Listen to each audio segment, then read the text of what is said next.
Good afternoon to all of you. Myself, Dr. Sachin Kumar Jain. I am Assistant Professor in Department of Plant Pathology, Amar Singh College, Lakhawti, Bulandshahr. Today, I will discuss on an important topic we need to learn. We very well know that what is the learning.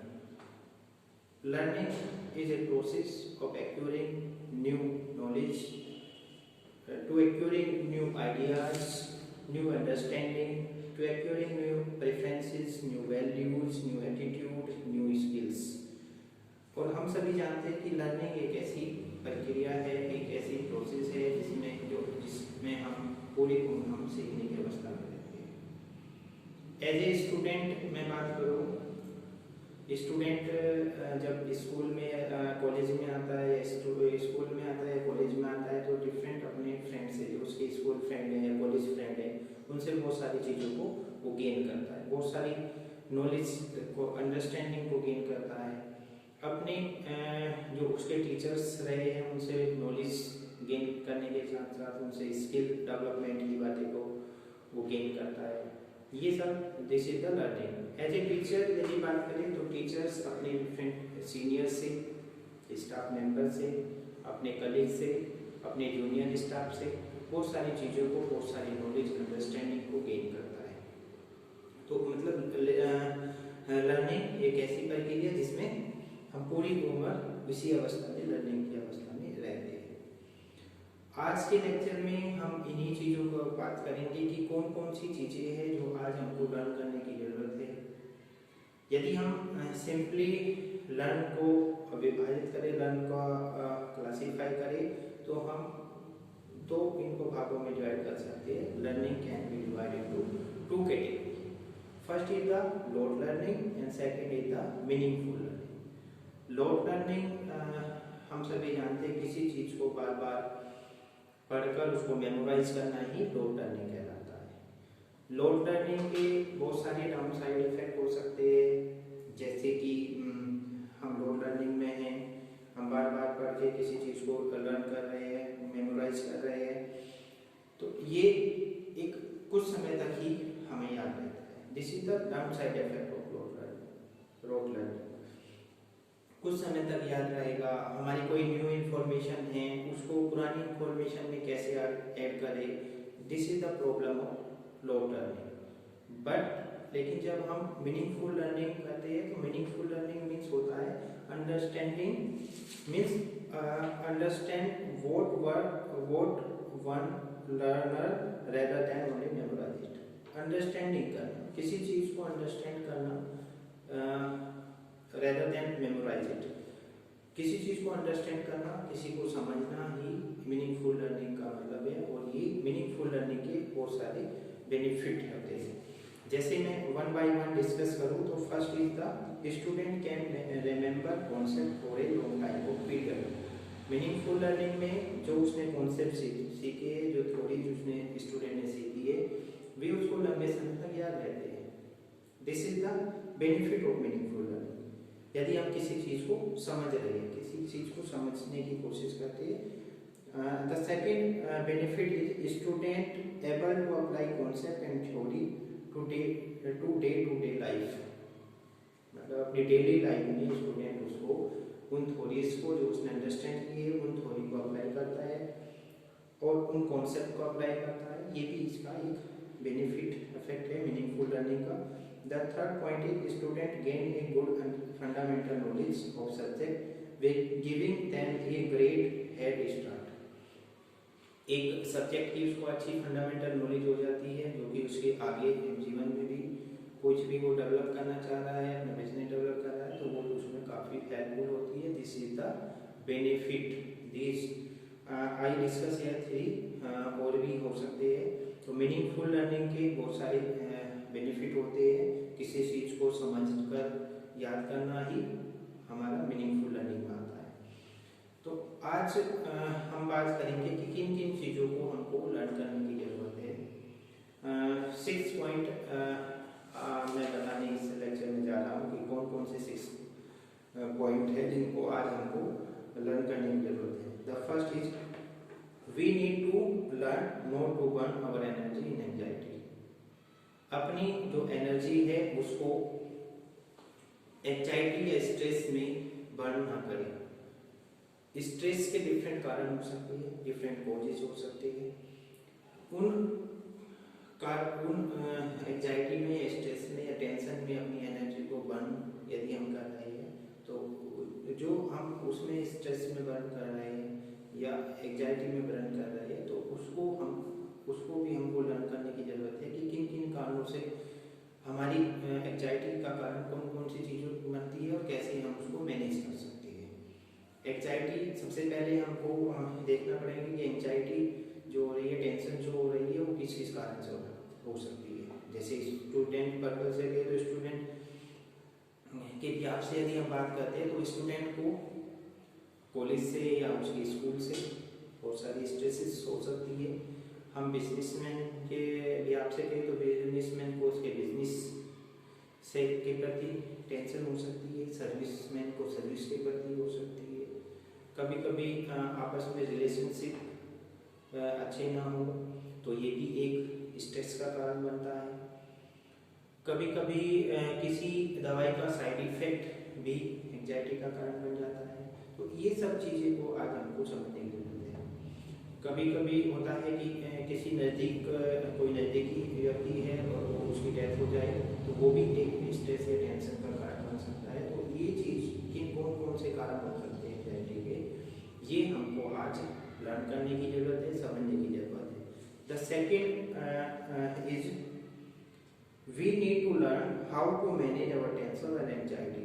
कैसे हम अपनी tension को, कैसे अपनी anxiety को manage कर सकते हैं, ये भी हमको आज लर्न करने की ज़रूरत है। हम सभी को डिफरेंट कारण हो सकते हैं। डिफरेंट एक्सरसाइज के द्वारा हम टेंशन को कम कर सकते हैं। यदि हम खेल कूद में हिस्सा लें, खेल कूद में अपने फ्रेंड के साथ या अपने फैमिली मेम्बर के साथ समय बिताए, खेल कूद में हिस्सा ले, ये भी एक टेंशन को दूर करने का या टेंशन को कम करने का कारण बनता है। टेंशन इसके द्वारा कम की जा सकती है। एक different yoga also available, different yoga classes को करके भी हम टेंशन को दूर रख सकते हैं। एक जो मैं जो कहना चाहूँगा, मेरा जो ऑब्जर्वेशन है टू दैट लर्न टू से नो, ना कहना भी सीखे। एक इस पर भी कहना मैं चाहूँगा कि यदि हम यस किसी चीज़ को कह रहे हैं, किसी को भी कोई चीज़ मांग रहा है या किसी से हम लगाव रखते हैं और उसको हम हर बार यस करते हैं, तो यस करना भी कभी कभी हमारे लिए टेंशन का कारण बनता है। तो हमको नो कहने की आदत भी नो कहने की आदत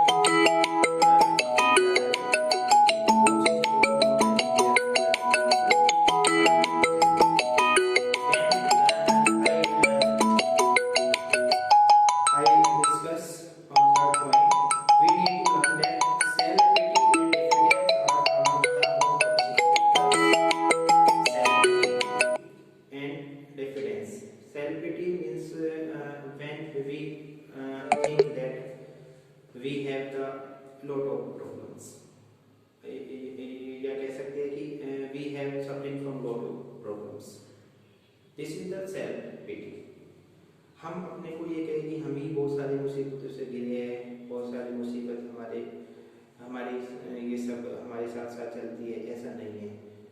यदि मैं भी एज ए टीचर, स्टूडेंट आते हैं, किसी को फाइनेंशियल प्रॉब्लम होती है, किसी को हेल्थ प्रॉब्लम होती है, किसी को फैमिली प्रॉब्लम है, डिफरेंट जो पॉपुलेशन है, बहुत सारे मैं समझता हूँ अधिकतर लोग प्रॉब्लम से घिरे हुए, उन्हीं प्रॉब्लम से निकल कर वे आगे बढ़ते हैं। यदि हम ये सोच लें कि हम ही केवल प्रॉब्लम से घिरे हैं, तो वो कहीं ना कहीं हमारा जो अचीवमेंट है उसमें बाधा पड़ता है, अचीवमेंट जो गेन करने में उसमें हमारी बाधा उत्पन्न करता है।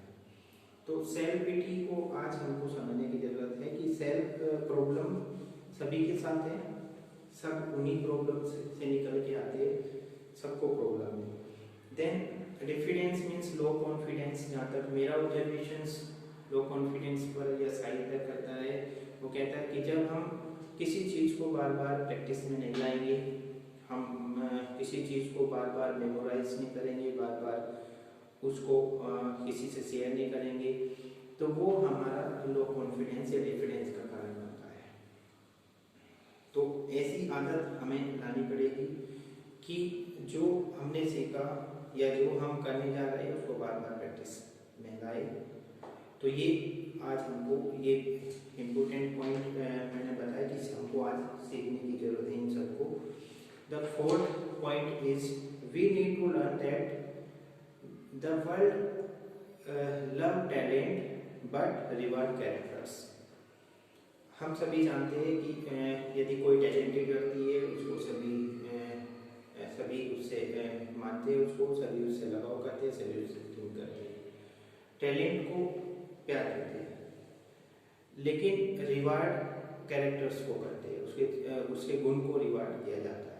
जैसे कहते हैं ना कि एक फूल किसको पहचान जो मिलती है उसकी खुशबू से मिलती है, ऐसे ही एक कोई भी व्यक्ति हो उसको जो सम्मान मिलेगा उसके गुणों से मिलेगा। किसी मुकाम तक पहुंचना या किसी पद तक पहुंचना जितना मुश्किल है, मेरा जो मानना है कि किसी मुकाम तक जितना पहुंचना मुश्किल है, इतना ही मुश्किल या इससे भी अधिक मुश्किल वहाँ पर ठहरना होता है। तो आप टैलेंट के साथ साथ ऐसी टैलेंटेड होने के साथ साथ ऐसे गुण, ऐसे कैरेक्टर्स अपने अंदर उठाइए जो वो टैलेंट बरकरार रहे। इस चीज़ की भी आज हमको जरूरत है कि वो टैलेंट हमारा बरकरार रहे। जो चीज़ हमको आ रही है उसमें वृद्धि करिए, जो हमने टारगेट हासिल किया है उस पर बने रहने की कोशिश करना, ये भी हमको आज सीखने की जरूरत है। The fifth point is we need to learn that most of the people in this world are neither for you or against you, they are busy in themselves। कभी कभी हम क्या समझते हैं कि ये व्यक्ति केवल हमारे लिए बना है, हम उससे एक्सपेक्ट करते हैं, लेकिन हर बार एक्सपेक्ट रेस्पॉन्स आए, हर बार वो हमारे साथ रहे, ऐसा नहीं है। हमारे साथ नहीं होगा तो हम समझेंगे कि ये हमारे अगेंस्ट है, ऐसा भी नहीं है। हो सकता है जिस व्यक्ति से आप एक्सपेक्ट करते हैं, जिससे आप रेस्पॉन्स चाह रहे हो, वो हो सकता है अपने में बिजी हो, उसकी कोई फैमिली में वो अपने इन्वॉल्व हो सकता है, वो अपने बिजनेस में इन्वॉल्व हो सकता है, और बहुत सारी प्रॉब्लम्स उसके पास भी हो सकती है। तो हम ये किसी व्यक्ति को समझ लें कि ये केवल हमारे लिए बना है और ये हमारे यदि रिस्पॉन्स नहीं दे रहा तो ये हमारे अगेंस्ट है। तो ऐसा भी हमको सीखने की जरूरत है कि ऐसा नहीं है कि दूसरे व्यक्ति भी अपने काम में व्यस्त हो सकता है, बिजी हो सकता है, उसको भी प्रॉब्लम्स हो सकती है। ये हमको आज सीखने की जरूरत है। और डिपेंडेंट किसी पर रहना हमेशा कि किसी से रिस्पॉन्स करना या ये चीज़ वहाँ से आ जाएगी, ऐसे डिपेंडेंट रहना, ये कहीं ना कहीं हमारी टेंशन का कभी कभी कारण बनता है, जो हमारे विचार है उसमें भी परिवर्तन ला सकता है। तो ये हमको सीखने की आज जरूरत है। The sixth and this is the last point, we need to learn that no matter how hard you to try to please them, but some people in this world are not going to love you। आपने किसके लिए कितना किया है, मैं इसके लिए इतना कर रहा हूँ, ये मेरे लिए क्या कर रहा है, ये सोचना और इसमें अपना 100% देखना और उससे कहना कि मैं इसको 100% देकर खुश कर दूंगा।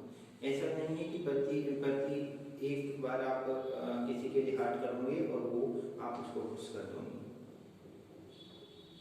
कभी कभी रिस्पॉन्स नहीं आता, आप अपना 100% कर रहे हो लेकिन फिर भी रिस्पॉन्स नहीं है, उसकी वजह से आप टेंशनाइज हो जाओ, आप एंग्जाइटी में रहो, तो ये कहीं ना कहीं होता है, कारण बनता है। तो ये भी आपको सोचने की जरूरत है कि आप 100% किसी को दे रहे हो, तो सम पीपल ऐसे भी कुछ लोग हो सकते हैं जो आपसे प्यार नहीं करते। और एक कहते हैं कि कुछ काम दूसरों के लिए, दूसरों को समर्पित करते हुए भी करने चाहिए। नेकी का दरिया में डाल, ये एक अच्छी कहावत है। कुछ आगे ऐसे भी होते हैं, सम पीपल हो सकता है आपसे प्यार ना करे, और यदि हम ये कहें कि हम ये हमारे लिए बना है, या हम इसके लिए 100% कर रहे हैं और हम इसको खुश कर देंगे, तो हर बार ऐसा नहीं होता। तो ये आज के लेक्चर में जो मैंने आपको बताया, मैं समझता हूँ काफ़ी हमको ये आज चीज़ों को लर्न करने की ज़रूरत है, और ये लेक्चर से आप काफ़ी बेनिफिट आपको मिलेगा, ये भी मैं आशा करता हूँ। Thank you very much.